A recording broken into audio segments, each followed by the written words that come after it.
got it. I'm going to close that out. I do not want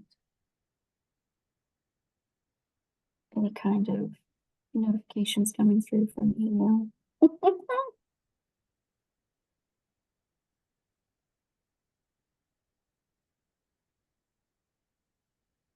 All right, I am now sharing my screen.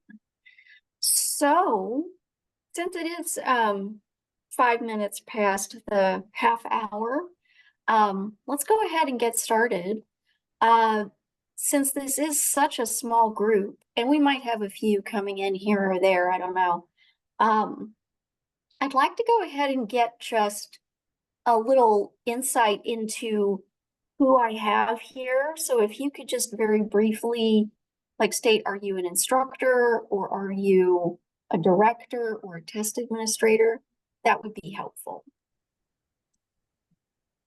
I'll go first. I'm Melissa. I am a coordinator director for Barton Community College, and I have with me on here Gina Owen, and she is my GED proctor. Gotcha. Okay, so. Great. Okay. I'm Angela Rowan. I'm the administrative assistant to Krista Clay and Heather Leiden. And I also am a testing administrator.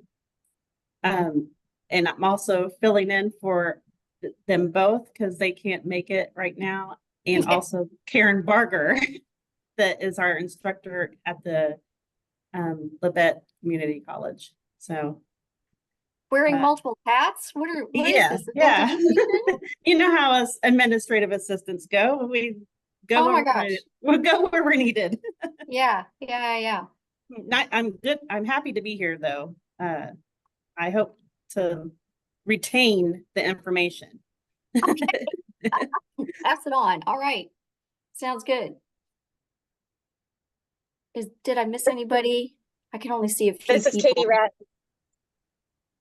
Hi, Katie. This is Katie Ratt. I'm just on audio today, but I can see you. I'm the director of adult education at Seward County Community College. Okay, awesome. I understand just being on audio and not on video. That happens sometimes. Okay, great. Well, is there anybody else who hasn't? I saw Eric join. Yes, good morning. Eric Tincher with the Kansas Board of Regents. Being a good teammate to Julie, who's on. So just trying to help and learn and just be part of the team. Awesome. We love it. We love it. All right.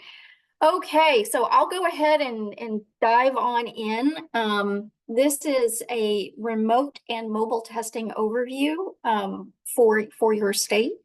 There is a difference between remote and mobile testing. So I think sometimes those words get thrown around, and I want to be able to explain the differences and also get your questions as we go through. So hopefully you can see my screen here. So who am I? I am Natalie Cummins. I am I work for Pearson Vue. I'm a client channel operations manager. I've been in this role for just over 2 years. Last week was my 2-year anniversary. That role was created a little over 2 years ago. So I'm the inaugural person in the role. What I do is I serve as a liaison between GED Testing Service, which is a client of Pearson Vue, and we have a few hundred clients that we deliver exams for. So I'm a liaison between the client of GED Testing Service and the Pearson Vue Testing Center side of things. So I do a lot of things like this where I'm talking to states or I'm talking to individual programs who are interested in setting up any kind of GED testing center, be that mobile testing or fixed or something in corrections. But I also work on the Pearson Vue side, connecting questions that come from the field to the respective team that can handle those questions, because the test center application and approval process is not the most transparent. And it's very often it's not the easiest to find. It's like you get emails from a billion different people.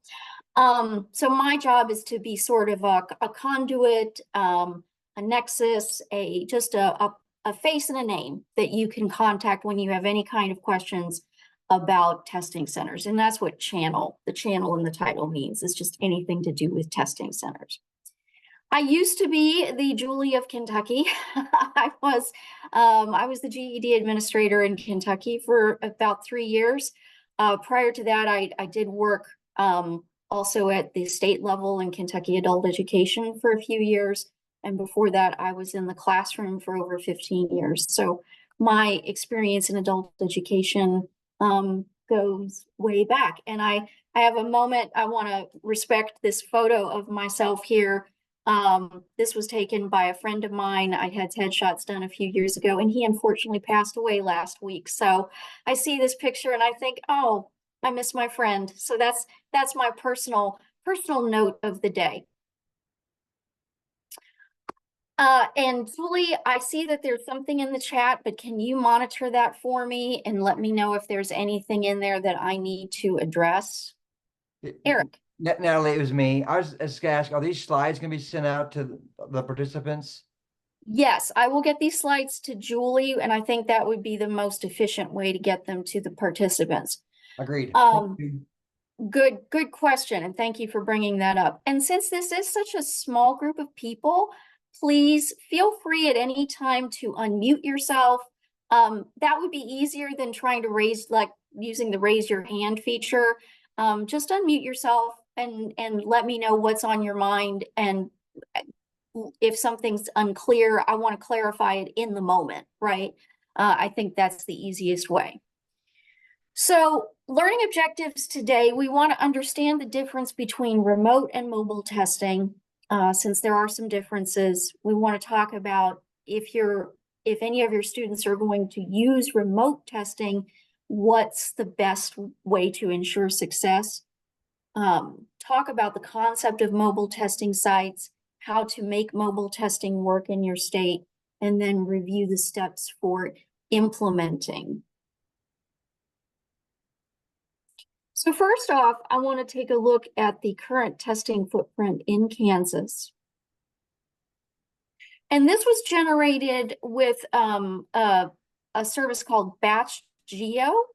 It is a lovely free to use. You can sign up for like a paid subscription, which unlocks more features, but I think for most people, the free version is just fine. And you input, you can copy and paste a spreadsheet, basically like cells from a spreadsheet, and it generates a map, and it's color coded. You can kind of adjust that as well. There is an actual live link here in this slide. So when I send out these slides, then you can get them. I'm going to admit a couple of people. Hopefully that's not going to mess things up. So you can look at this in more detail because the actual names of the testing centers are also listed. So I think it's interesting to see that boundary, that state boundary is not very heavy. So it is kind of light, but there are a lot of opportunities across the state for more coverage. And I think you're probably aware of that. There are only so many fixed sites, and they are going to be clustered in certain cities. Right now, you are seeing a few mobile sites on there. Most of these are for corrections. I think there's 4 corrections mobile sites and 1 that's a public mobile site. So yeah, this is just kind of an interesting snapshot. Julie, did you have anything that you wanted to?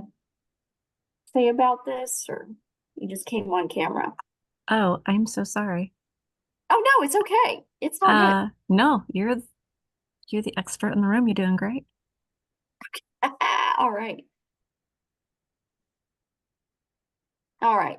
So now let's get into looking at what is remote testing. So remote testing is really synonymous with online proctored testing. You've probably heard of online proctored testing. You might have used online proctored testing with any of your test takers. It uses a separate testing channel called the OnView testing platform. So OnView is a Pearson Vue system that is used by many different clients of Pearson Vue's to deliver high stakes certification exams in people's homes. The OnView platform is really designed to be used, and it was intended for people to use at home, although I am aware that there are a lot of adult education programs, for instance, who have like an office or something that is set aside for students to take the online proctored test there in case they don't have good internet at home. The key to an online proctored test, one of many, is that the proctor is off-site. So the proctor is monitoring that test taker through audio and video. That can be, I think, sometimes test takers are fine with that. Sometimes it can be a bit unnerving. There is a link here, and I'm going to be going through a lot of pertinent information, but there is a link here that will take you to the online proctored information page at GED.com. So I'm going to be going through these things, but there are some other good things that you can see there at the website.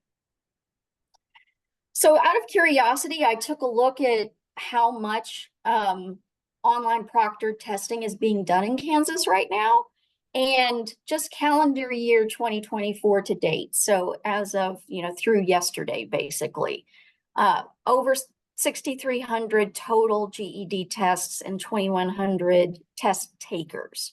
So those are GED tests are subject tests. So it's not a full battery, but 6,310 subject tests have been taken.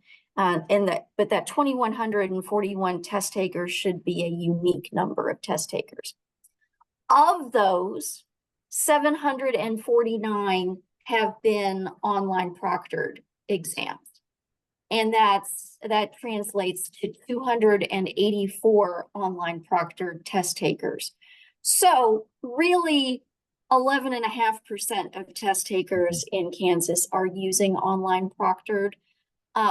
I think that's very much in line with the national number. I haven't run the national number in a while, but online proctored, in case you don't remember, but online proctored GED testing was introduced, in June of 2024 as a response to the COVID pandemic and the many, many, many test center closures that came about as a result of the pandemic. So the OnView platform was already there, and GED Testing Service had been working toward getting separate forms ready for just the OnView platform.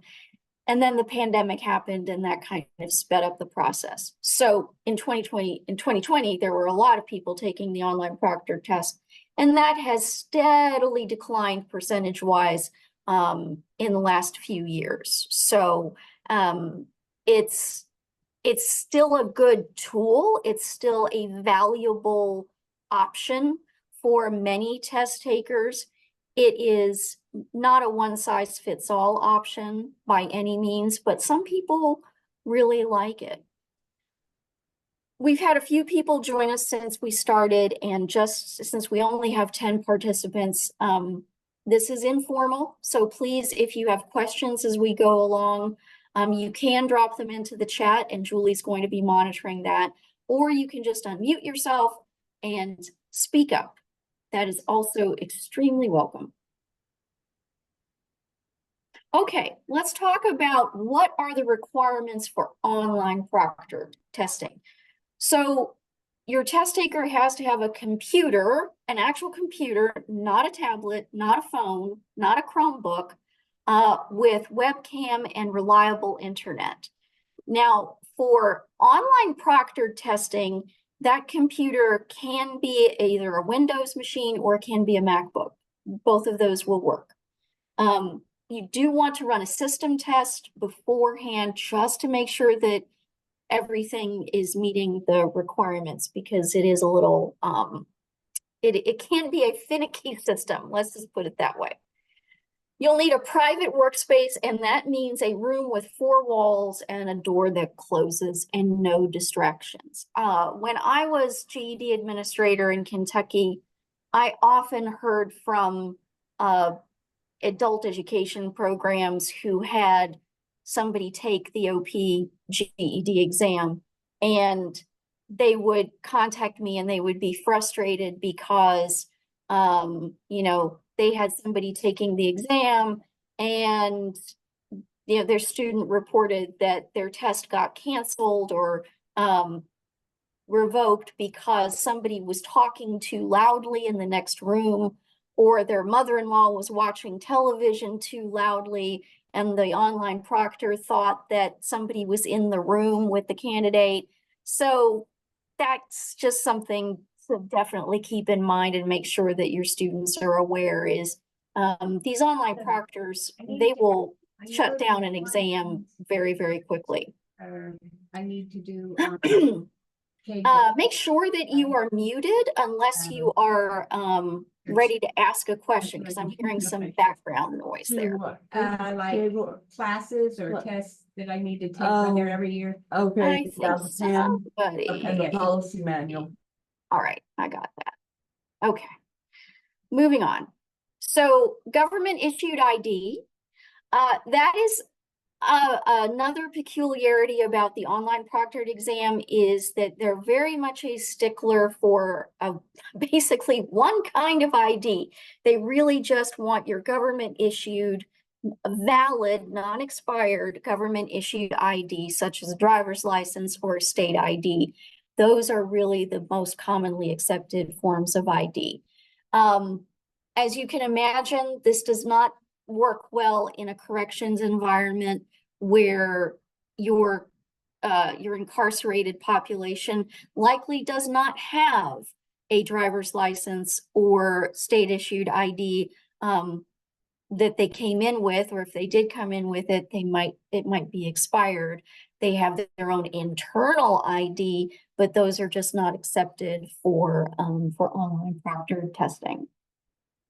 And then the other requirement, basic requirement for online proctored is that you have to have a ready score that's in the green, and that ready score has to be less than 60 days old.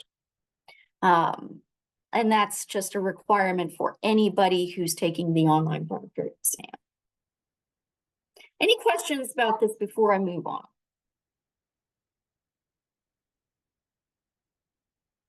What about, what do you do in terms of ID for migrant populations, or I'm thinking more non-incarcerated populations that just don't have that type of ID generally readily available? Yeah, now remember, this is online proctored testing, and online proctored testing is the is not the primary means of getting folks testing. If they're going to a testing center, then there should be ways to accept that alternate ID. For online proctored, if that's the only ID that they have, then we need to create a case on the Pearson Vue side that would allow for that alternate ID to be used. And that's not impossible. It just takes extra time.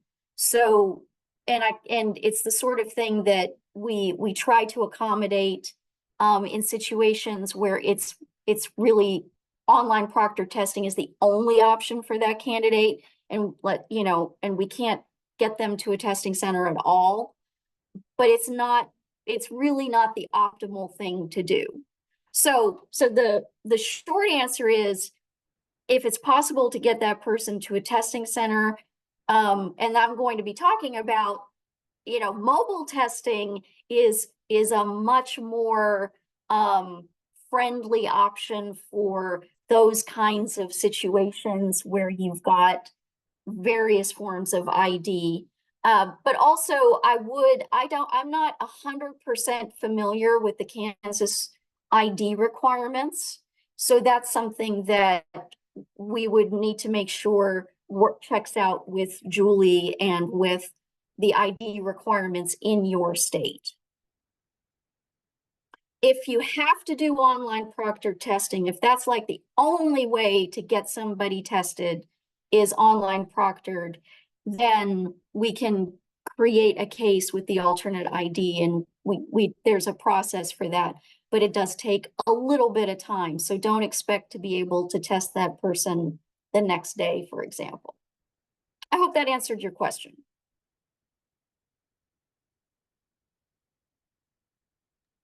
Yes, thank you. Okay, great. Good. Okay. Okay, good. So how does online proctored testing work? So the online is basically 5 general steps. So you want to make sure that you've system tested your computer, webcam, and internet connection to make sure that everything is okay. Make sure that you have that green ready test. Log in to GED.com 30 minutes before the test appointment, just to make sure that everything gets launched appropriately. Then you'll go through certain on-screen steps to check in. That includes taking photos of your ID and your workspace. So the online proctor will ask for certain views of like the workspace around the computer as well as around the room.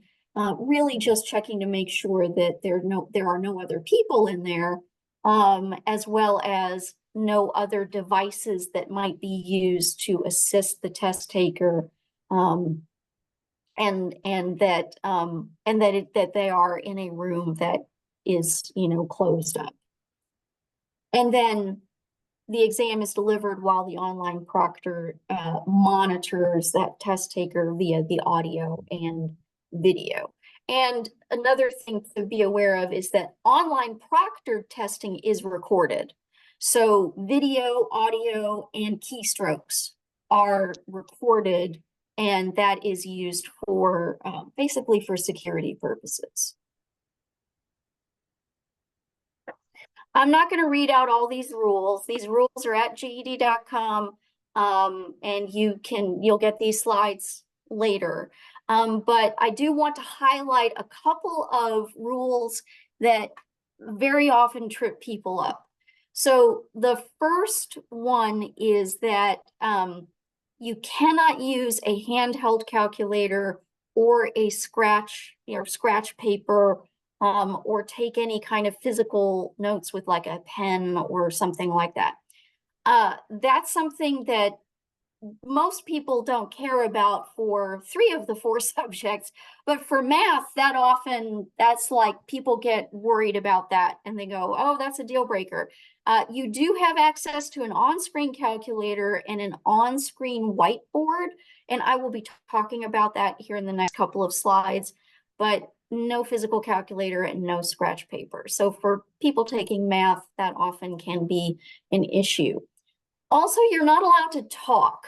And I know that many people, especially our learners, when they are reading a passage, they'd like to say it out loud. That unfortunately is frowned upon in online proctored testing, and I've heard about it many times where somebody's just very quietly talking to themselves or even mouthing the words to themselves. The online proctor doesn't like that, and they will ask the person to stop, and if the person doesn't stop, then they'll stop the test. Also, no food, smoking, or gum are allowed, but you can have a clear glass of water. Those are, you know, that's kind of important for a lot of people. Also, there is this note here, and I know this probably sounds funny, but it says you must be fully clothed while testing.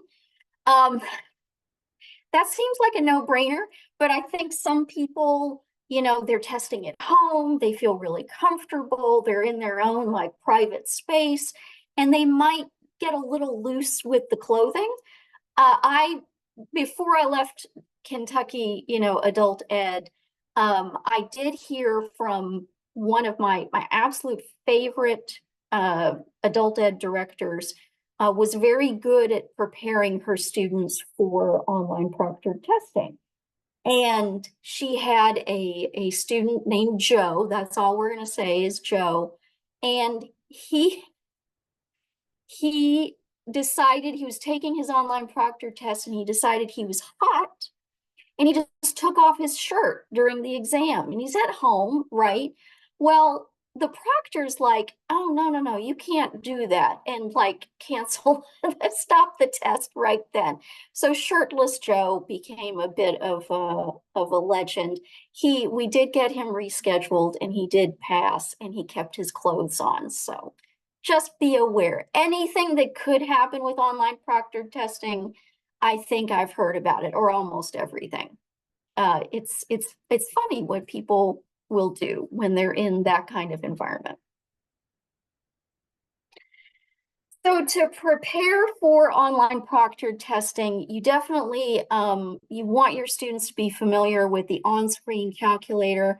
Now, you might also be aware the on-screen calculator is available in every version of the GED exam, either online, the online proctored, or in a testing center. There is an on-screen calculator that's available for, you know, the appropriate sections, subjects of the exam. So it is probably good to practice with the calculator tutorial in any case. There's a link here that you'll have access to, and then I just have a screenshot of the beginning, the home screen there. There is also an on-screen whiteboard. It is not, I admit, it is not the best. It's not, it's kind of, I mean, it is a solution, but it's a little clunky. The whiteboard has at the top, it has like a typing area. And then at the bottom, it has an area that you can use for like making notes with the mouse. That is not the easiest for a lot of people. It takes a lot of practice to be able to do that and do it legibly. So I encourage folks to practice with that on-screen whiteboard, especially if they're going to be taking the math exam via online proctored. Definitely want to practice that. That link is also here and it's at GED.com. All right. I am about to launch into talking about mobile testing centers, which are different. So I want to pause and see if there are any questions about online proctored testing before I move on.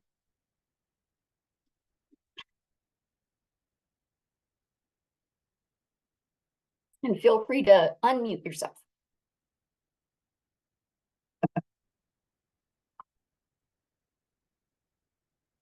Either I've answered every question or I've put people to sleep. One of the two.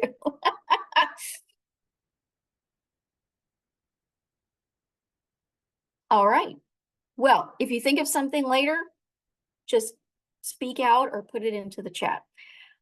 Let's talk about mobile testing. So mobile testing is not a van. That was what I thought when I first learned of mobile testing many years ago. I was like, oh, is that where you put testing computers into a van and drive around?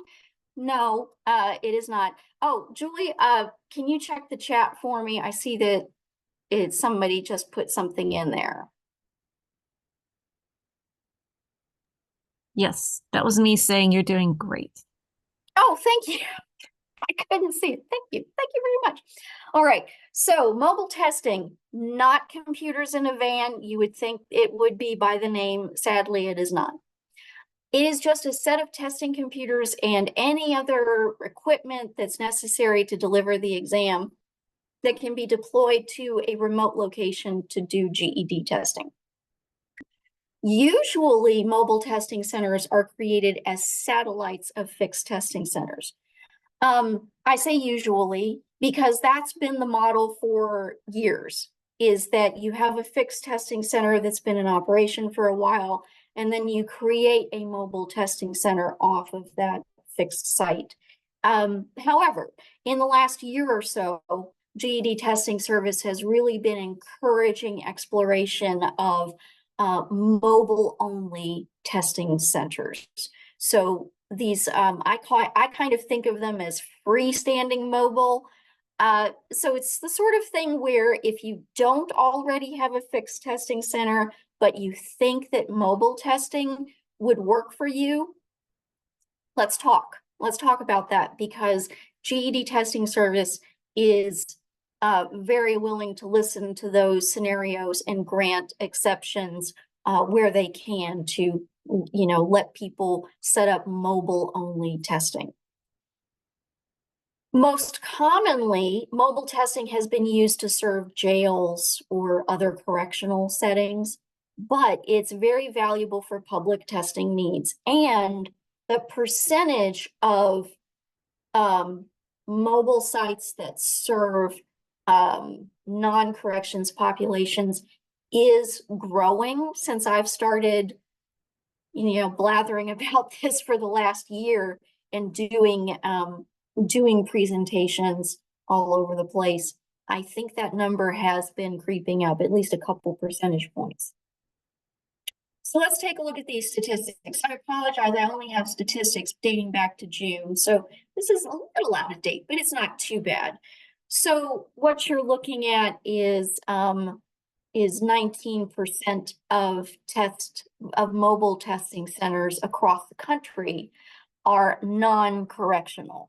So those are operated by your colleges, your high schools, your job centers, whoever might have a testing center and is not involved in corrections. And that's what it looks like charted out on a US map. Again, these are non-corrections mobile testing centers. So that's why it looks like small numbers in a lot of places. Arkansas is the winner around the country with 16 non-corrections mobile testing sites, but they made a concerted effort a few years ago as a response to the pandemic to really increase their testing footprint. And they had the luxury of state money to put behind that effort. So that's what happened there. Kentucky has 12, and those non-corrections mobile sites are operated, most of those are operated by an educational cooperative. So, and they serve a good, 20% of the state, I think. Why do mobile testing? So as you noticed in that map that I showed of the testing footprint right now in Kansas, there are some big areas that don't have any fixed testing center. And I don't have like a population overlay, county by county to look at that. That's the sort of thing that you all, you have a good idea of the population of the areas that you serve and, know what's more rural and what might have more people. So that's up to you to decide. But every state has testing deserts of some kind or other. Those are just areas where testing is not readily available. Maybe they have good internet and they can do online proctor testing, but very often that's also not good. So they need to be able to get to a testing center or to have the testing center come to them. when you have testing deserts, you are you're creating more barriers for your adult learners. And I know every adult learner, I think, has had transportation issues of some kind or other. And when I was still in the classroom, you know, I remembered students who they got a flat tire, and we wouldn't see them for 2 or 3 months because they just didn't have the resources to get that tire fixed. So all of a sudden they can't come to our learning center. So that's, you know, those are always going to be issues. If you're making people drive or get a ride to a testing center, that increases the cost for them. It increases a time cost as well if they have to drive an hour or more to a testing center. And then you also have a problem of courage. And that's not very quantifiable, but I think it really helps adult learners to be in familiar situations, familiar scenarios, and understanding, like, from the beginning of their preparation journey, that they know where they're going to be able to take the exam, and they know that it's going to be closer to them, and they might already have met their test administrator, or they know that it's going to be delivered in a location that they're familiar with. So those are all things, right? It can be daunting to drive an hour or more to a test center in a college where you don't know anybody and you don't know your way around. And it's the sort of thing that, yes, they can be prepared for, but also why add another barrier that's not absolutely necessary? We want to reduce those travel costs where we can. We also want to reduce the wait time for testing. If you have only, you know, a limited number of testing seats in your area, and those are very often going to be delivered at, you know, colleges. Those colleges probably are delivering other exams. Those testing seats are going to fill up. And so there's a limited supply of testing seats. And that means that somebody's going to have to probably wait a while to take their social studies exam or their math exam. And the longer somebody has to wait, like, we know they're ready to take it now. And if they have to wait 3, 4, 5 or more weeks, then despite your best efforts to keep them, you know, motivated and ready and just keep practicing and keep brushing up those skills, it might reduce their chances of passing, right? So the longer that somebody has to wait to take the exam, the less likely they're probably, you know, going to be able to pass. Do I have exact numbers to back that up? No, I have anecdotal evidence from years of being in the classroom and talking with other adult educators. So if you have a mobile site that you can use whenever you want, we're not going to tell you when to use it. You can do more ad hoc testing for your students, and you can really capture them when they're ready to test. You control the testing schedule. It is very flexible. You can deliver the GED exam offline with mobile testing.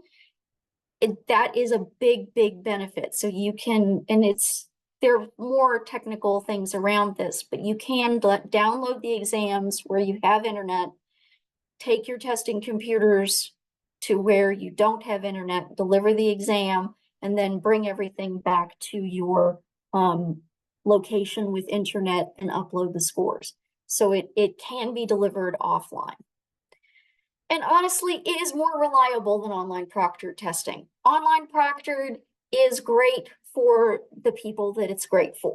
It's great when it works, it's wonderful. But if there's any kind of issue with a firewall or background programs running and messing up the connection, or a problem with the ID, or a problem with the test environment where a student is taking the test at home, those problems are all eliminated by using mobile testing. Now, the side to that is that you have to have a physical person being the test administrator. But that's also, I think, what people are used to. Okay, before I get on to setting it up, are there any questions or comments?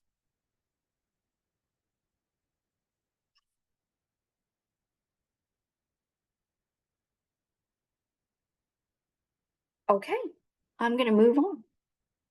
If you think of something, just say it out. Before you apply to do mobile testing, think about where testing is really needed. Look at the map. Look at where your students are coming from. Run that data out of GED Manager or through GED Analytics, if you know Julie can work with you on that. Look at where your testing is needed. You probably already have a good idea of where testing is needed, but you might want to examine that a little bit more closely. Think about library, schools, churches, businesses, job centers, any place that would have a space suitable to meet the security requirements of GED testing. Think about your WIOA partners. You know, all the WIOA core partners are supposed to be in it together, right? For measurable skill gains. So you should be able to leverage some of that with your WIOA partners, especially the American Job Centers. But lots of people will do mobile testing at other locations, and that's up to you and leveraging the existing partnerships that you might already have with businesses or other organizations in your area, community action centers, for example, or places like that, where you can deliver GED exams on a regular or semi-regular basis. And then you want to think about how your operating costs will be covered, because I don't think Title II funding will cover this, right? So you want to think about how you can get the money to cover the mileage for your test administrator, as well as if you have to hire somebody. There are lots of questions at the local level that I just can't answer for you. There are some one-time costs. So there's the ESP kit, and ESP is Enhanced Security Protocol Kit. That would be the digital cameras and the digital signature pad. Unfortunately, if you already have a fixed testing site and you already have this equipment, you can't use it for a mobile site. You also cannot use your existing laptops. Like if you have laptops for a fixed site, you cannot use those for the mobile site, because the mobile site is considered to be a completely separate testing center with a separate site ID. So you have to acquire extras of those. You'll also need to think about if you have to buy some kind of portable storage, because just like a testing center, you have to have a secure location for your students, your test takers, to store their personal items, their phone, their wallet, whatever, if they've brought that in there with them.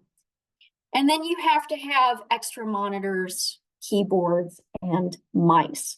So an external mouse is definitely required, and we require a wired mouse. I know it's like it's 1998 or something, but we require a wired mouse. You can still get wired mice, so that is a thing. Keyboards, you need to have an extra keyboard for people who don't want to use the laptop keyboard. And then it's good to have some extra monitors, some big, like 24-inch monitors. You don't have to have them for everybody, but if somebody needs to increase their font size to a really big level, then you need to have an extra monitor for that, basically.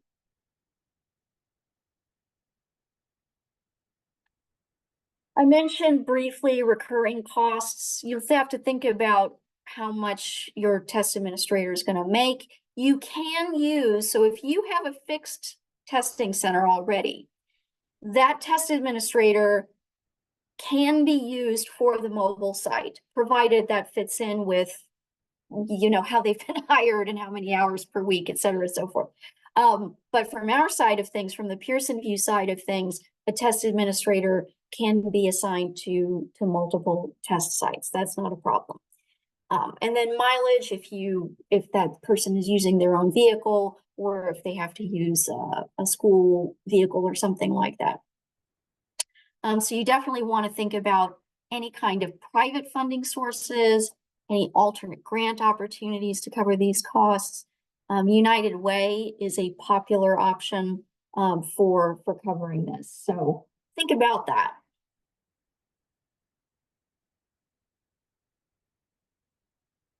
So the actual process of applying, you go through Pearson Vue Channel Sales through your state relationship manager. That's what the SRM is, state relationship manager. Liz Lamphere is your state relationship manager, and she is wonderful. You can also contact me. I'm happy to help you get you connected to the application. The application is not online, so it's something that just gets sent out from Channel Sales. Otherwise, I would have linked it here for you. You will sign what's called an Exhibit B. If you have an existing test center, that would be really just an addendum to your current site agreement. If you are going in sort of cold, if you don't have a site yet and you're just doing mobile testing, then you'll have to go through the full contract process. Don't let that scare you. Lots and lots and lots of people go through it. It's fine. It's fine. You'll have to complete a questionnaire that goes through basically ensuring that you will be delivering the exam in a manner that Pearson Vue approves of. And the rule is, if you have a fixed site, it has to be in operation for 3 months prior to adding mobile testing. But I can tell you that I don't see this ever really being an issue. Exceptions are almost always approved for this. And sometimes I've seen fixed and mobile sites applications go through at the same time. The questionnaire that you have to complete asks you to describe the following. Describe your reception and check-in area. Check-in really does need to be outside the testing area, probably for obvious reasons, because you don't want to be talking while somebody else is trying to take an exam, and you have to talk to the candidate when you check them in. Personal item storage, locked and outside the testing area.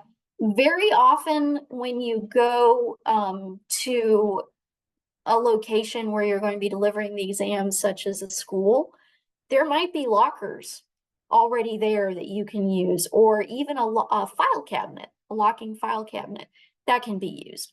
So just think about that. Look at what is already available where you're going to be delivering the exam. Test delivery area, just make sure that it's distraction-free and that your laptops are 4 feet apart or separated by temporary dividers. If you have to, get people closer. And then monitoring, you have to attest that you will have a clear view of all test takers at all times. And usually that translates to you're going to be circulating, through the room. I will say for most mobile testing sites, you're not going to have that many test computers. You might have 5 to 7. So it's not going to be difficult to keep an eye on that number of people pretty much the whole time.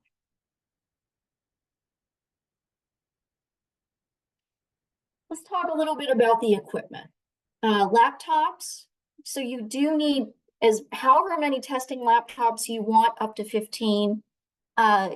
A minimum requirement of testing laptops is 1. So you can have a mobile site or a fixed site for that matter with 1 testing computer, but then you do need also an administrator laptop. And that's where the brains of the testing system really live. Those do have to be separate from whatever is used in the fixed center. You need that security kit, the camera and signature pad, you need all your peripherals, storage, and then storage slash transportation for the laptops and peripherals. You can, if you have money, you can get fancy with this. There are special carts that are available where the laptops just slide in to different slots and get locked in. That's cool. Or you can go to Costco and get a big tote. You've got options that fit any budget. We're not going to tell you how to transport those computers and peripherals, just whatever works for you. And there's a link here that you will get on it says GED only technical requirements, but those can also double for mobile testing. After you go through the process of getting your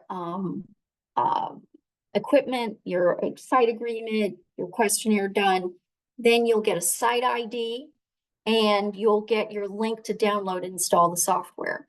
Make sure that you've talked with your IT people before you get this far, just to make sure that you can, that your site has the ability to get this stuff loaded onto your computers, and that that you have the IT support that you need. And you do have to have the local admin rights to be able to install.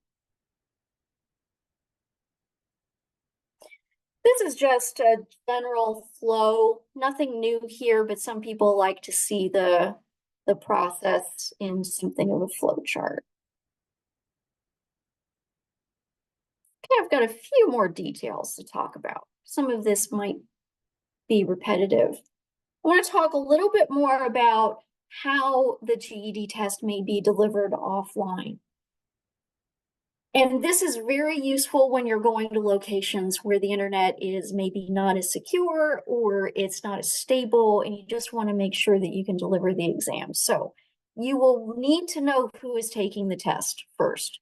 Then you download the tests to the admin computer where your internet is available. Then you'll take everything to your testing area, connect the admin computer to the testing computers at your testing site. So you create a LAN, you create a local area network between your admin computer and your testing computers. You deliver the exam, tear everything down, and then go back to where you have internet and upload those scores. So you'll run the remote maintenance agent and you will get those scores loaded in. Ideally, you want to do all of this within 24 hours. I think for most people, for most organizations, that's not a problem. This really is only an issue for very large states that have a lot of transportation issues. And I'm looking at Alaska. Alaska is the one that has the most trouble with this, but because they have to take a plane and a dog sled to get to some of their sites. No joke, they've got that kind of transportation issue. Yeah, so offline testing is definitely an option, and it's a wonderful benefit. You have to have a minimum of one testing computer. You can have as many as 15. I don't recommend 15 testing computers in a mobile site because that's just a lot to move. That's a lot to move around. So it can be as simple or complex as you want, and your budget can dictate what you do. You set your own testing hours. So one potential drawback to mobile testing is that these mobile testing centers are private by default. There's no way to make a mobile testing center public. So what does that mean? It means that that mobile testing center is not visible in a GED.com account. So many people, when they want to schedule a GED exam, they will, they'll go through their GED.com account and they will look for a test center in their area and they'll schedule the exam. And that's great. A mobile site is never going to show up in that list in GED.com. So this means that if you have people who want to take the exam, you already have to know who they are. They have to be people who are somehow involved with your adult ed program Or you might get creative and advertise that you'll be doing, GED testing in a certain location, but then you're going to want to make sure that you collect that information, like relevant information from people ahead of time, just so that you can get people scheduled. But you can be very flexible and responsive to when your students need testing, because you don't have to maintain minimum testing hours. You can just deliver the exam when you need to, really.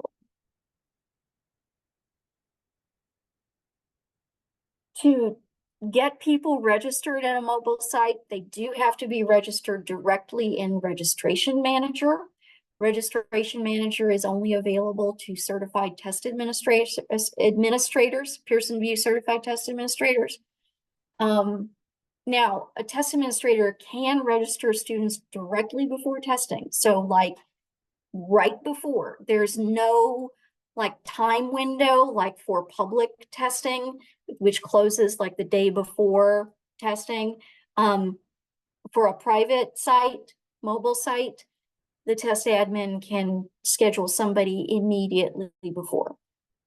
So an example of a scenario where this is beneficial is, let's say that you are going to one of your regular locations, maybe at another adult ed program, and you know that 3 people are ready to take an exam, but you get there and they say, hey, Johnny is here today and we didn't expect him, but he's ready to go. Can you get him tested? And you say, sure, as long as there's internet, you can download the exam for Johnny and get him taken care of, and you can do it like that. It can be a spur of the moment decision, right? So it's not as maybe, it doesn't have to be quite as pre-scheduled as like at a public testing center. For more information, you can always go to GED.com and look at educators and admins. Oh, I need to change the screen grab. I am so sorry. Since they've redesigned the GED site, it looks a little bit different, but you still go to the educators and admins button in the upper right-hand corner, and then you can go to, I think, administration. But there are a couple of links here that can be useful for you.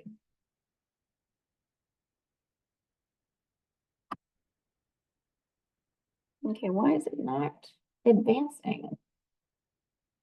There it is. Okay. I just want to sum up some of the differences here, since I've talked a lot about 2 very different kinds of GED testing. So on the one hand, you've got remote or online proctored testing. That's primarily the test is taken in the student's home. It does require stable, constant internet. The proctor or test administrator is just going to observe that test taker online, so through camera and audio, through the camera and microphone. No scratch paper is allowed, only allowed the online tool, and requires a green ready score from less than 60 days ago, okay? Mobile testing, you are taking the test at a testing site, and that site can be fluid, does not require constant internet, so the test may be delivered offline. The proctor or test administrator, it's the same thing, observes in person, so you've got an actual person checking that candidate in and launching the test and monitoring the exam there in the room. Erasable note boards and testing exhibits are allowed, and in fact needed, right, in a physical testing situation. And in Kansas, you are not required to have a ready test before taking the GED exam. So those are the big differences between remote and mobile.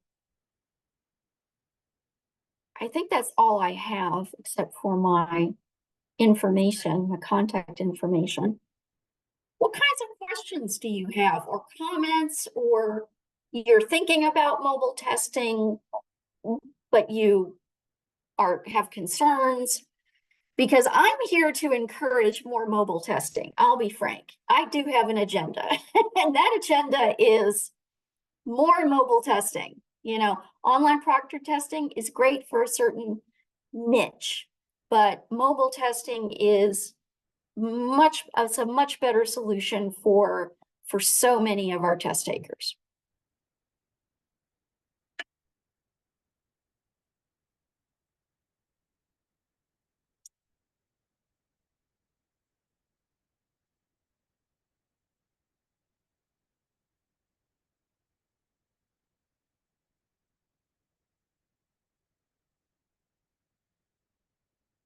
Anything?